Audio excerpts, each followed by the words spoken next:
Assalamualaikum warahmatullahi wabarakatuh. Jumpa lagi dengan saya Fajarwati Khairani dalam pembelajaran animalia khususnya vertebrata.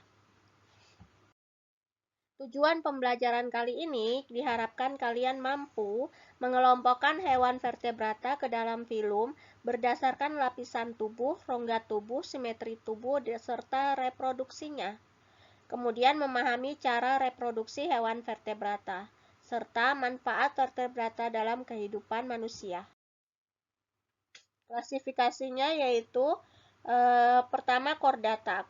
Vertebrata yaitu termasuk chordata terbagi menjadi dua, yaitu berdasarkan ada tidaknya tempurung kepala, yaitu akrania dan kraniata. Akrania itu yang tidak mempunyai tempurung kepala, sedangkan kraniata yaitu yang mempunyai tempurung kepala.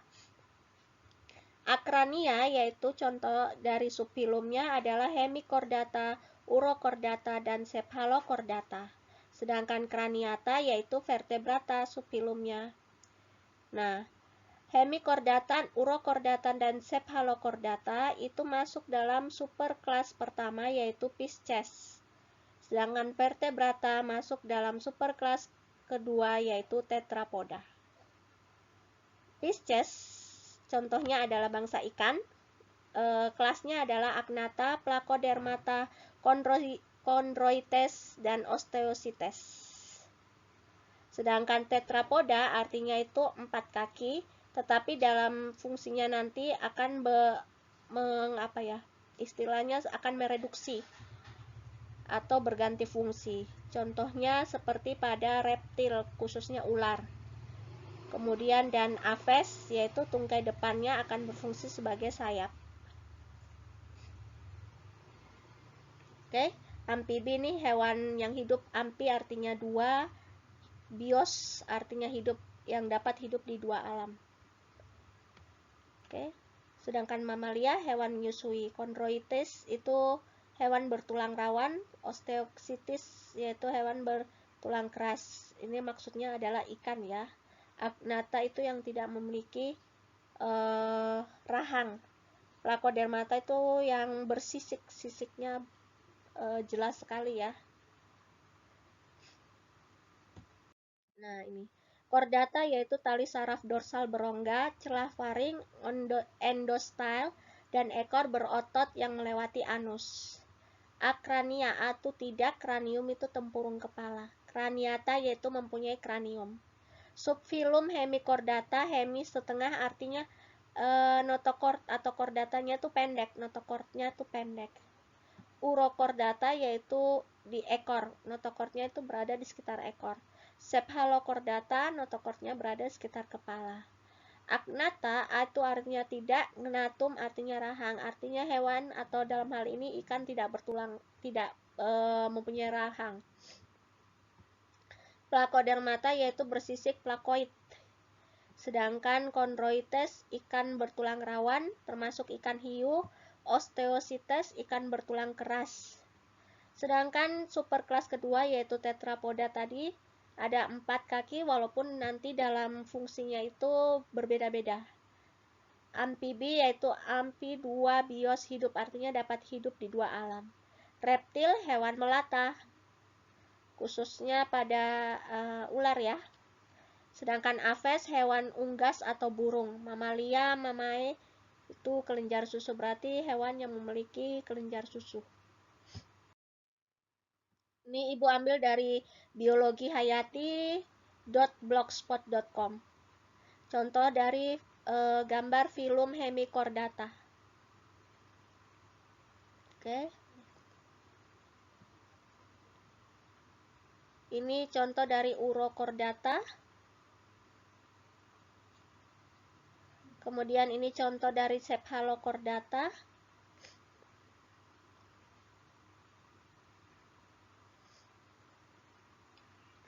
Dan ini contoh dari ikan Agnatha yang termasuk dalam kelas Agnatha. Ciri khusus vertebrata yaitu tubuhnya terbungkus oleh epidermis atau dermis, epidermis dan dermis ya. Pada hewan yang hidup di air ditutupi oleh sisik dengan minyak mengandung kelenjar mukosa atau glandula mukosa. Hewan yang hidup di darat biasanya kulit luarnya menanduk atau menjadi keras. Pada reptil kadang-kadang terdapat sisik tebal, dan pada burung terdapat bulu, pada mamalia terdapat rambut. Memiliki endoskeleton rangka dalam, memiliki kranium, terdapat otot atau daging untuk bergerak, memiliki traktus digestivus sistem pencernaan, sistem sirkularia peredaran darah, sistem respiratoria, sistem pernapasan, ekskretoria, sistem ekskresi, nervorum, sistem saraf, endokrin, sistem hormon, dan sensoris, indera, serta sistem reproduksi. Hampir lengkap ya. Sekarang Ibu lebih fokus pada kelas mamalia, karena ordonya paling banyak. Marsupialia, yaitu hewan berkantong, kanguru contohnya. Ordo Insectivora, yaitu hewan pemakan serangga. Dermoptera, ordo Chiroptera, itu mamalia yang bisa terbang. Contohnya kelelawar. Ordo Primata, ordo Rodentia itu yang pengerat. Karnivora pemakan daging, ordo Lagomorphora itu kelinci, ordo Cetacea itu yang mamalia yang hidup di air, di laut, di air. Kemudian Proboscidea itu mamalia yang memiliki belalai. Kemudian ordo Perissodactyla, mamalia yang mempunyai kuku, satu kuku. Contohnya keledai, kuda, dan tapir. Ordo Artiodactyla, daktila itu artinya kuku ya. Contohnya adalah Antilocarpa, antelop, kijang, dan banteng.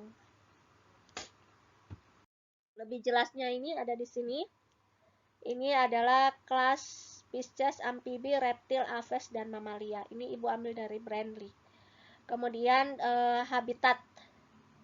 Habitat Pisces jelas di air. Amfibi itu dua alam, ada di air, waktu masih berupa berudu itu ada di air, sedangkan sudah dewasa ada di darat. Kalau reptil jelas darat, aves darat, mamalia darat. Kecuali ada beberapa yang hidup di air. Oke. Kulit luar. Sisik kalau Pisces, amfibi kulit, reptil itu carapax atau sisik.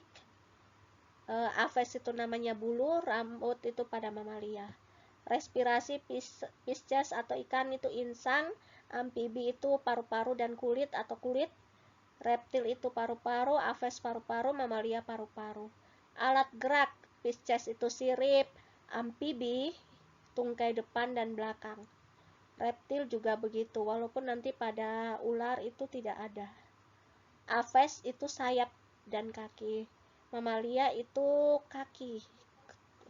Mamalia itu ada tangan dan ada kaki, juga ada tungkai depan, tungkai belakang ya. Nah, ruang jantung. Ada serambi, ada bilik. Khusus pada ikan hanya dua serambi, satu bilik. Kalau amfibi dua serambi, satu bilik.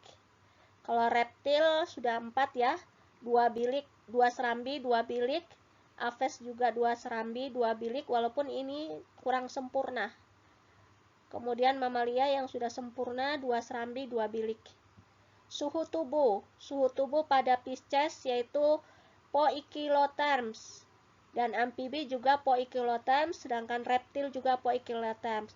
Artinya apa? Suhu tubuhnya itu mengikuti suhu lingkungan, jadi dia bisa berubah-ubah sesuai dengan suhu lingkungannya. Sedangkan pada aves dan mamalia itu homoiotherm, artinya suhu tubuh tidak mengikuti suhu tubuh lingkungan. Walaupun di lingkungan dingin, suhu tubuhnya tetap. Reproduksinya, kalau Pisces itu ovipar dengan bertelur, amfibi juga ovipar dengan bertelur, reptil itu ada yang bertelur, ada juga yang bertelur beranak. Sedangkan aves itu bertelur, vivipar itu beranak. Fertilisasi adalah tempat pembuahan. External feces, pembuahannya di luar tubuh. Begitu juga amfibi. Kalau internal itu reptil, aves, dan mamalia, pembuahannya terjadi di dalam tubuh. Contoh, ini ikan pada Pisces, amfibi katak, reptil itu kadal atau ular, aves itu burung, mamalia itu kucing. Ini diingat-ingat ya, perbedaan-perbedaan ini. Sampai sini ada pertanyaan tentang vertebrata, mudah-mudahan selalu ada. Jika ada pertanyaan, silakan japri ke Ibu. Wabillahi taufik wal hidayah. Wassalamualaikum warahmatullahi wabarakatuh.